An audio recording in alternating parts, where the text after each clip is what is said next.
Here we go again. God. Dang.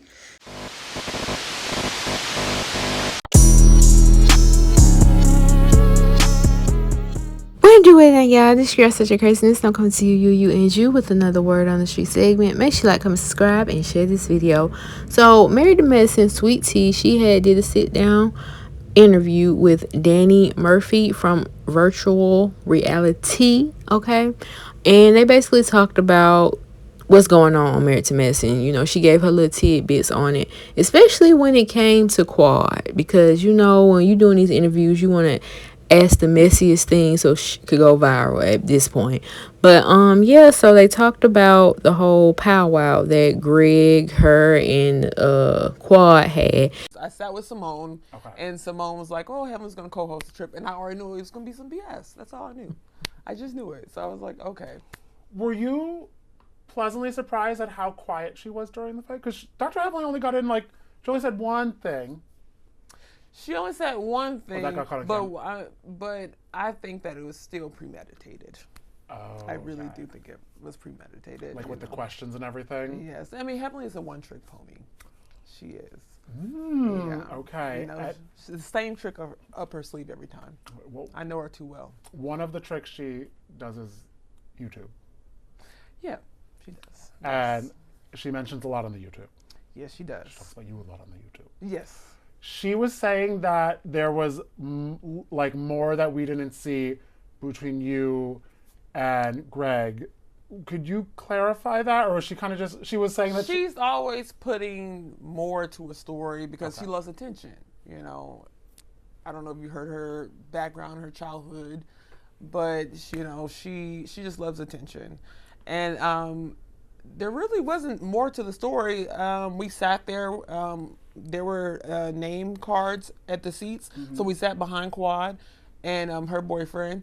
And so I just kind of felt like it was done on purpose, but hey, I was going to play the game, whatever. And so as they were answering the questions and stuff like that, Quad was being very long-winded. And but they kept turning around looking at us. And I'm like, you know, hey, you know, this should be about you and your man, you know, some of these questions. And so, you know, whenever she mentioned about having the baby shower and then throwing me a baby shower, I felt like that was a little offensive. So I was just like, you know, because we're not friends, and I don't really know Quad like that. And we haven't had much of an interaction other than her coming to my bachelorette party, and really at the end with the Met Gala, and then the girls trip.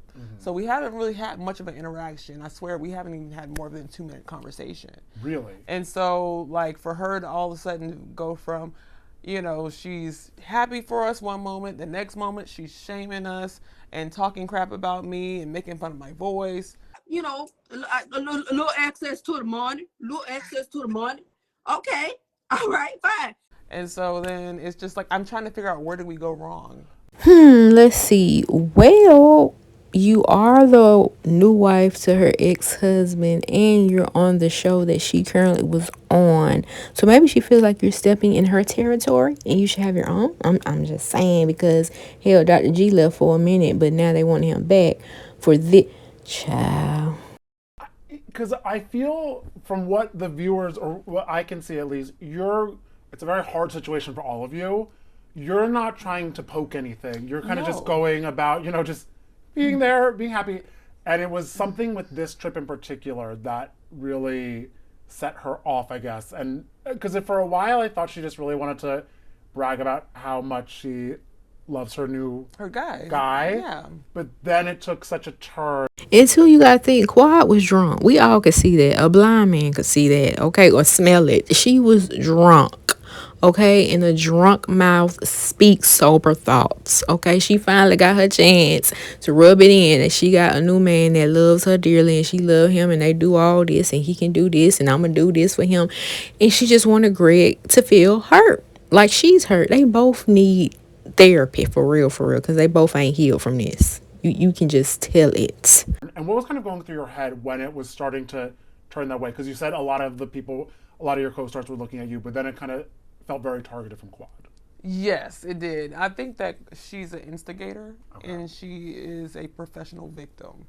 And so I guess kind of felt like, you know, here you are in front of your man. You should be uplifting him, but never should you even mention your ex in that moment. And if Gregory did that to me, I would be upset. And so it really wasn't much. Gregory, he got upset. He was going through a lot of stuff at the time. He had just quit his job at the hospital, and he was going through a lot. And then not only that, you know, I think that situation was traumatic for him too. And so you have to look at the actions of both of them. You know, is it Gregory antagonizing her, or is she antagonizing Gregory? And so I have to look at that. You know, and you know, she's even tried to come in and fight me. And so, you know, we don't have any beef with each other. Yeah. And so she said, it's not you, but what is it? You know, okay, maybe it is my husband, but I don't quite understand what the issue is. Child, she needed to make a moment.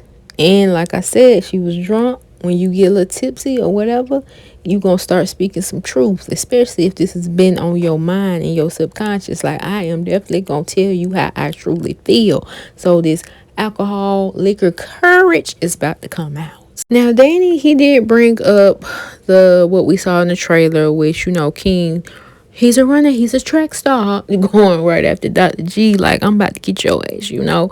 And this is what she had to say, because he did ask, you know, like, what was your thoughts about the situation? This is what Sweet Tea had to say. From the mid-season trailer, we see y'all go to the beach. Yes. And the beach does not seem fun in the sun.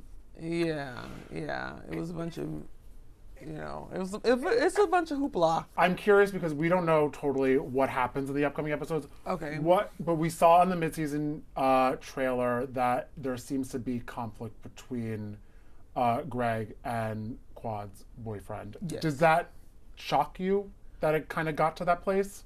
You know what? It didn't really quite shock me because I know people's intentions and I see how they move, and I'm not surprised. I mean, think about it. Whenever, you know, Quad and Heavily went on this press tour talking about, you know, how Phaedra got Quad kicked out of the group. Let's rewind. I have always had an affection for Phaedra. We've kind of always been cool up until the television thing came on board with Married to Medicine when I helped to bring her on board. And I did sit in on the audition tape or whatever for her, whatever. And I wanted her to be a part of the show. Thought she would be a great addition. Unfortunately, as I was trying to help her kind of usher her in, she was trying to usher me out. And so she created, there was a meeting that was led by her. I'm just saying what it is. There was a meeting that was led by her, George, to get me fired. Whoa. And that was before all the additional opportunities came, like, you know, Dancing with the Stars and I think it was Traders first, Dancing with the Stars, that then led to her coming back onto Atlanta Housewives. But you already had such a huge impact, so why would she think that they would get rid of you? Well, it was a lot going on last season. You understand? And a lot of times people like to control you. Okay, and I'm not really one to be controlled. Okay. And I hear you, sis. I didn't say anything. But you know, so to know that really was disheartening. Sure. You know what I mean? So and you didn't get that from me. Well. Come on, Quad. Not just you. Right. I will say this. Yes, I did get that from Heavenly, but it did not start and begin with Heavenly. Okay. Listen, a confirmation one thing about it, a lot of things come across my desk. Sure. And that came across my desk by a number of people, and then actually Heavenly put the confirmation on it because I just heard it from people, but Heavenly was in the inside at that time, and it put a stamp on it, and I was like, damn, Phaedra, you know, like that's what we doing. Like I really didn't understand why would you do that. You understand? Like you were there, you were already in. Did you talk to her about it? You know, she said that she didn't do it. She said, I want to do what? How did you hear that? Were you just saying that to say? I said, no, I don't say anything just to say it. I don't do anything for television. I don't say things just for the thrill of it. You did it. That never happened. You know what I'm saying? So it's just, I think that some of these things were premeditated and planned out. And you tell me once you watch the episode what you think. Okay. And you don't even have to read between the lines. It's going to be very, very, very clear. Ooh, child. I need to put down the shirt. Ooh, child. Because this is something else, honey. And I'm like I said in my last video, Sweet Tea, get off the camera. Get off the camera and go live your personal life. Because baby, it ain't for you. Reality TV ain't for you, okay? And let the girls do what they do. Because this is what they've been doing for 10 plus years. Well, this will be 11, right? So y'all let me know your thoughts in the comment section below, and I'll see you on the next one.